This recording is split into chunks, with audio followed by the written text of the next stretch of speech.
Okay, what's up tena mpenzi mtazamaji wa Angel Update. Ni siku nyingine tena, siku ya Ijumaa tulivu ya tarehe 13 mwezi wa 3 mwaka 2026. Kama ilivyo kawaida, kama ilivyo kawa, Angel Update huwa tunakusogezea taarifa, matukio makubwa yanayojiri ulimwenguni kote. Na so siku ya leo bwana, kwenye Angel na simulizi zetu tutaelekea pale nchini Kenya ambapo kuna baadhi ya matukio ambayo yamekuwa headed kwenye vichwa vya habari pale nchini Kenya. So moja ya habari ambayo imeshika kasi Afrika Mashariki na Afrika kwa ujumla bila kusahau dunia ni kuhusiana na simulizi ya kesi ya aliyekuwa mchungaji wa kanisa la Good News International Church ambaye anakabiliwa kwa kesi za mauaji. So wengi wanakumbuka mauaji ya huyu mchungaji ambaye yalifanyika kwenye ule msitu, na pale Kenya bwana yanatambulika kama mauaji ya Shakahola. So nadhani hii story kwa watu wengi so story ngeni sana. Lakini siku ya leo bwana nitakujuza ni kitu gani kilitokea, na hapo siku ya jana ni kitu gani kimeweza kujiri tena kuhusiana na kesi hiyo. Kwa kwanza kabisa ngoja nikurudishe nyuma kidogo kuhusiana na mauaji haya ambayo yalitokea pale nchini Kenya mwaka 2023. Katika miaka hivi karibuni dunia ilishuhudia moja ya matukio ya kutisha zaidi yaliyowahi kuhusishwa na dhehebu ya kidini barani Afrika.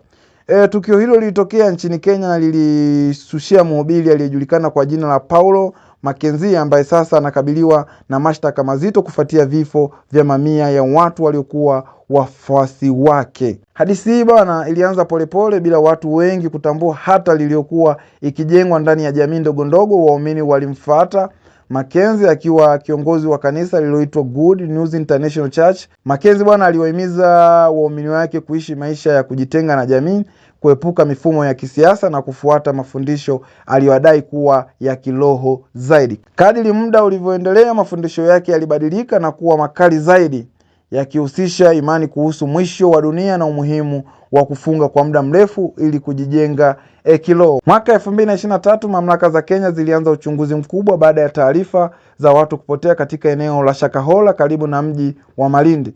Uchunguzi huo uligeuka kuwa wa kutisha baada ya kugundulika makaburi ya pamoja ndani ya msitu huo. Kadri uchimbaji ulivyoendelea, zaidi ya miili 400 ilipatikana, wakiwemo watoto na familia nzima. Ripoti za kitabibu zilionyesha kuwa wengi walifariki kutokana na njaa kali, hali iliyodaiwa kusababishwa na kufuata mafundisho ya kufunga hadi kufa. Tukio hilo lilishtua taarifa ya Kenya, jamii ya kimataifa, huku maswali mengi yakizuka kuhusu jinsi kundi hilo lilivyoweza kufanya shughuli zake kwa muda mrefu bila kugunduliwa.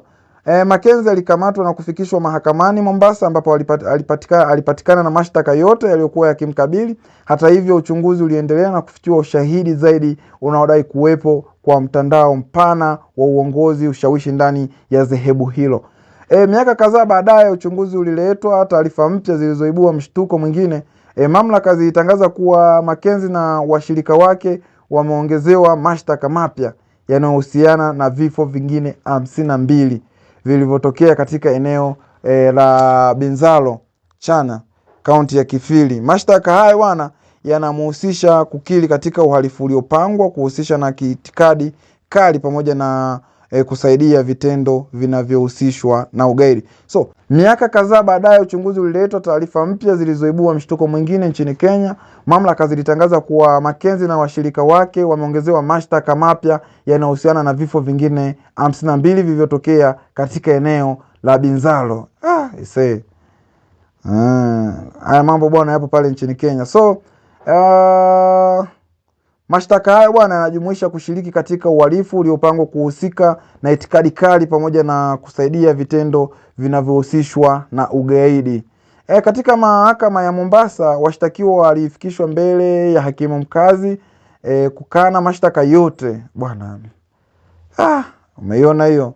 Pamoja na hayo yote lakini washtakiwa walikana mashtaka yote. So kesi hiyo inaendelea kuvuta hisia kali za wananchi, huku familia za wahanga zikisubiriwa haki na majibu kuhusu kilichotokea kwa wapendo wao.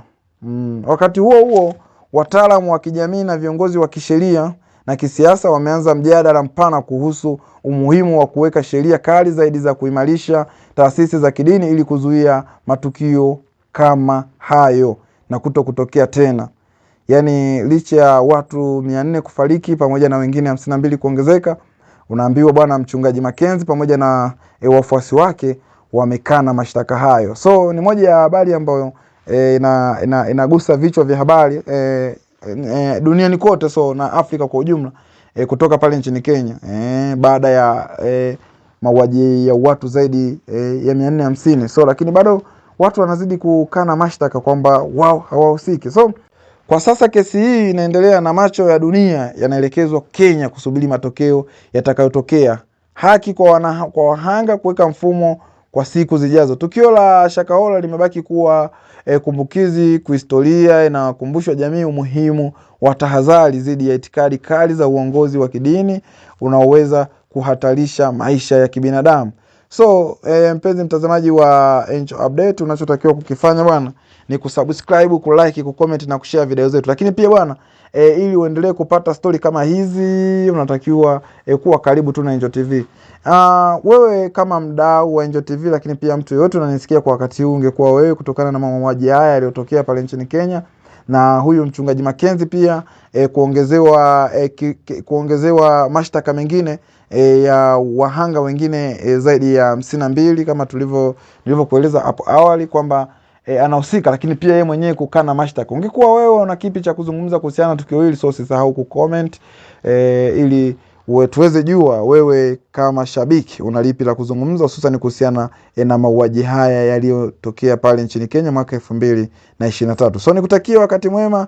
Unachotakiwa kufanya usahau kusubscribe, kulike, kucomment na kushare video zetu.